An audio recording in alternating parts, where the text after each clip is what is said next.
Meus queridos alunos, agora eu quero falar com você um pouquinho sobre produção de texto, né? A produção de texto é um trabalho que requer tempo. Não é uma coisa que você escreve hoje e amanhã já está excelente o seu texto, não é. Eu sei que muitos de vocês estudavam em alguma escola que não tinha tanta produção de texto, né? Só que aqui na nossa escola nós fazemos minimamente 2 por bimestre. Uma em sala e a outra é a redaçãozinha que o professor corrige, né? E vocês também têm simulado de redação. Então, daqui uns dias vai haver o 3º simulado, né? Que é o do 3º bimestre. No primeiro nós fizemos diário, no segundo nós fizemos uma narração e agora vem o 3º. Nós ainda estamos avaliando qual gênero que será, tá? Por enquanto, nós estamos estudando notícia. Não significa que vai ser notícia, porque eu acredito que vai dar tempo de a gente estudar um outro gênero. Então, pode ser que seja o outro, mas claro que vocês vão ser avisados, nós vamos fazer atividades sobre isso, sobre os gêneros.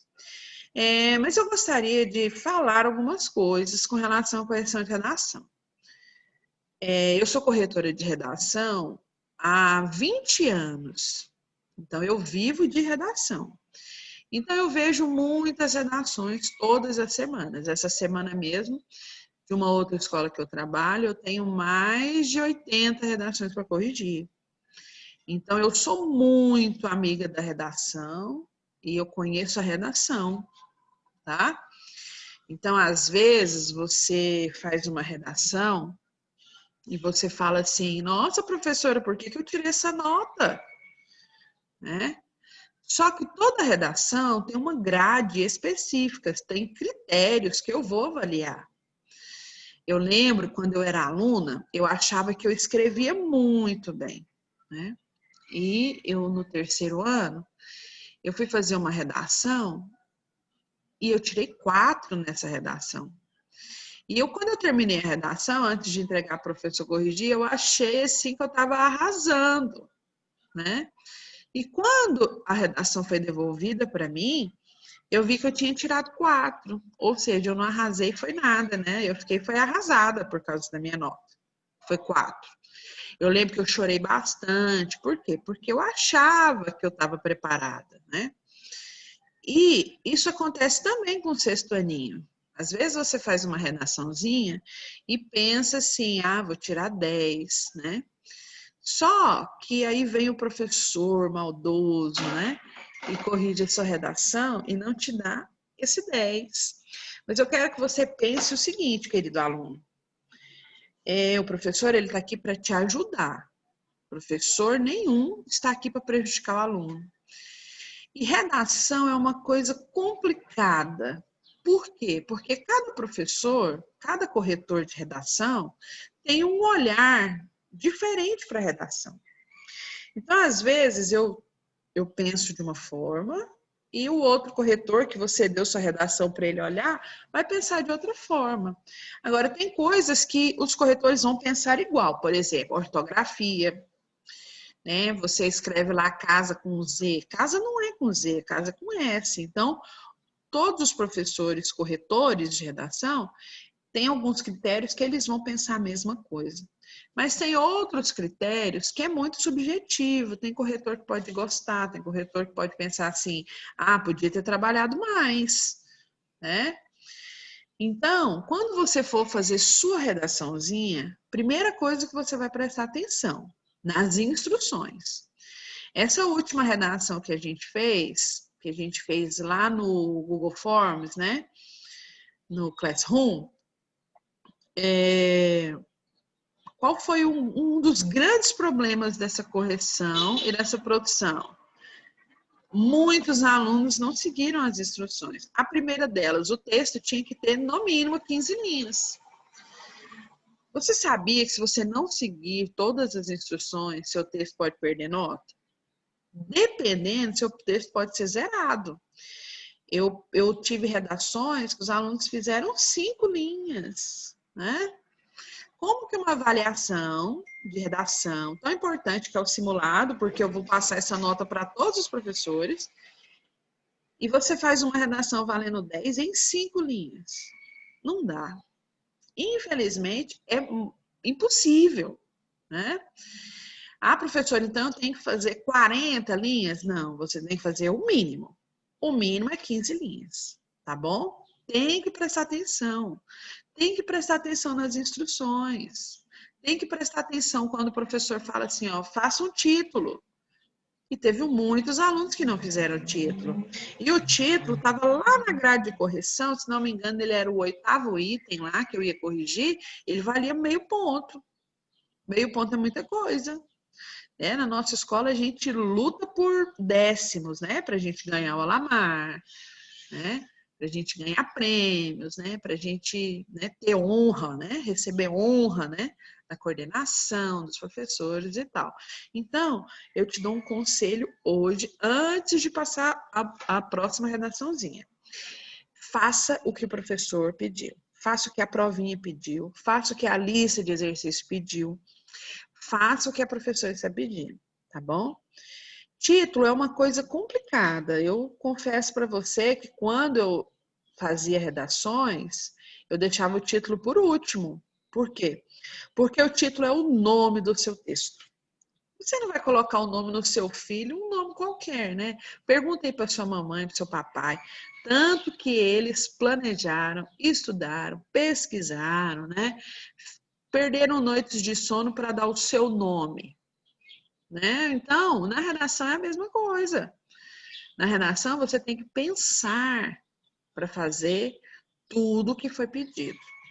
Outra coisa que eu percebi, por exemplo, na primeira redação, no diário que a gente fez, o diário ele tinha uma estrutura, por exemplo, ele tinha data, ele tinha vocativo, ele tinha despedida, ele tinha assinatura, e muitos alunos, infelizmente, não fizeram. Não colocaram essas características. Então, acaba que o professor ele tem que penalizar o texto, porque eu não vou iludir nenhum aluno, né? Eu não sou uma professora que fica enganando você, não. Se tiver bom, é muito bom. Se tiver mais ou menos, é mais ou menos. Tem que melhorar, né? Infelizmente, nós não estamos presenciais, né? Todos os dias lá na escola. Mas eu acho que agora, com as videoaulas, né? Com as lives, é o momento da gente tirar bastante dúvida, né? Então, antes da gente produzir nosso próximo textozinho, eu preciso dizer para você que você tem que prestar atenção nas instruções, ok? E tem que prestar atenção na grade de correção. Sempre vem a proposta, o que você tem que fazer, e lá no final tem a grade de correção. Grade de correção é aquilo que eu vou avaliar no seu texto. Por exemplo, personagens. Na última redação, eu pedi para vocês colocarem personagens, e os personagens valiam 0,7 pontos. É quase um ponto, é muita coisa. E teve algumas redaçõezinhas que não colocaram nenhum personagem. Era só o narrador contando. E eu pedi para ter personagem, porque você tinha que contar uma história. E em toda história tem personagem, né? Pelo menos 90% delas. As que nós estamos trabalhando têm personagens. O livro que nós vamos ler, já estamos lendo, no próximo vídeo vou falar sobre ele, tem vários personagens em todas as histórias, tá? Então, se você não colocou personagem, eu não consegui te dar 0,7, tá? E uma coisa muito importante, que se chama criatividade. Tem que contar uma história criativa. Não que tem que contar uma história que, assim, sem pé nem cabeça, né? De tão criativo você se perder. Não, mas tem que contar uma história diferente, mesmo que seja o mesmo assunto. No nosso caso lá era pandemia, né? A internet e a pandemia, essa relação, porque hoje nós estamos numa pandemia e estamos, né, vivendo todos os dias com a internet do nosso lado, como nossa aliada, né? A internet é nossa aliada. Ela nunca pode ser contra nós. Então, se você gosta de jogar, não fique muito tempo jogando, né? Porque senão você vai ter problema. Você vai ter problema de vista, porque você vai ficar muito tempo lá em frente ao jogo, né? Você vai desperdiçar muito tempo. Não é nem desperdiçar, né? Você vai gastar muito tempo com uma atividade só. E a internet tem várias coisas para você fazer nela, tá bom? Então, seja criativo, mesmo sendo um assunto tão desgastado, né? Porque a gente só escuta falar sobre isso. Ontem eu fui assistir o jornal, o Fantástico, na verdade, só falou sobre a pandemia, né? Metade do Fantástico foi falando sobre a pandemia. Então, mesmo que seja um assunto que a gente já conhece, que a gente já domina, que a gente já sabe, conta uma história diferente, tá bom? Então, pontos importantes que você tem que pensar para a sua próxima redação.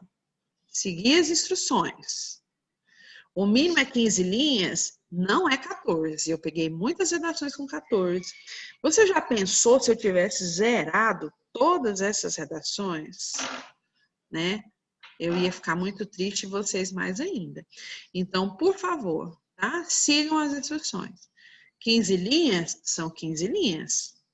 Tem que ter título, então vamos fazer um título bem criativo. Título muito grande não é muito criativo. A não ser que seja na notícia, né?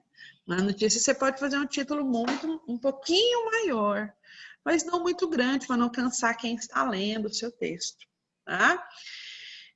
E seguir as instruções, observar a grade. Ah, a professora quer que trabalhe o tempo. O que é o tempo? É o momento que acontece, né? E não é só citar ele lá, no dia 15, hoje é 24, no dia 24 de agosto eu caí da cama. E pronto, só aquela vez. Desenvolve mais, fala mais sobre esse dia, por que esse dia foi tão marcante, era um dia chuvoso, hoje está o sol, né? Mas esses dias estava frio. Então, desenvolve, tá? Vamos desenvolver bastante as características do texto, né? Se a gente for fazer, nós vamos fazer uma notícia, mas se o simulado for, por exemplo, uma carta de leitor, nós ainda vamos estudar, tem que seguir lá todas as características da carta, tá bom? Seja criativo, não tenha medo de escrever. Antes de você me enviar o texto, releia o texto. Pega o texto, releia. Nossa, isso aqui precisa melhorar. Ah, eu escrevi essa palavra errada. Pergunta para a mamãe, mas você acha que isso aqui tá bom? Quem faz sozinho, aprenda a se autoavaliar, né? O que é autoavaliar? É você pegar o que você fez e ver, acho que isso aqui tá ruim. Eu posso falar mais um pouco aqui. Será que essa frase ficou legal? Então, faça esse exercício antes de você me enviar. Porque depois que você enviar, aí não tem jeito mais de corrigir, né? Aí é minha vez de corrigir, tá? Então, avalie, preste atenção. Sabe, eu percebo, assim, dando aula há bastante tempo já, que os melhores escritores são os que leem mais. Então, eu aconselho você a ler. Leia um texto, leia um capítulo do livro por dia, leia um gibi, leia algum texto que você goste. A gente começa lendo o que a gente gosta, para depois a gente ler de tudo. Quando você chegar no ensino médio, você vai perceber que muitas vezes você vai ter que ler coisas que você não gosta muito, né? Mas você ainda está no 6º ano, você ainda pode ler o que você quiser, né? Vai chegar um tempo que você vai ser obrigado a ler coisas que você, eu não gosto muito desse assunto, professor. Mas infelizmente caiu na prova e a gente tem que ler, né? Professor, eu gosto de contos de ficção científica. Então, leia contos de ficção científica, mas seja um leitor. Todo escritor é um bom leitor, né? Ontem eu estava ouvindo um vídeo de um historiador que eu gosto muito, ele chama Leandro Carnal. E ele estava falando sobre isso, sobre leitura. Hoje nós lemos bastante, né? Você entra na internet, tem várias coisas para você ler, mas a gente tem que aprofundar. Então, leia mais. Quer escrever uma boa redação? Leia mais, tá? Leia bastante. Um livro que eu indico para todas as pessoas, adultas ou crianças, do 6º ano ou do ensino médio, para ler é O Pequeno Príncipe. O Pequeno Príncipe é um clássico. Ele fala de tantos temas legais, né? Ele fala sobre amizade, sobre dar valor ao que a gente tem. Então, comece a ler, tá bom? Esse é um conselho do coração que eu dou para vocês hoje. E prestem atenção no que a professora está pedindo antes de fazer o seu texto. Leia tudo que tiver lá, tá bom? É isso sobre redação. Redação também, para finalizar, redação é treino, é prática. Redação é prática e leitura. Quanto mais você praticar, quanto mais você escrever, melhor você vai ficar em redação. Tá bom? Beijo, até nossa próxima aula.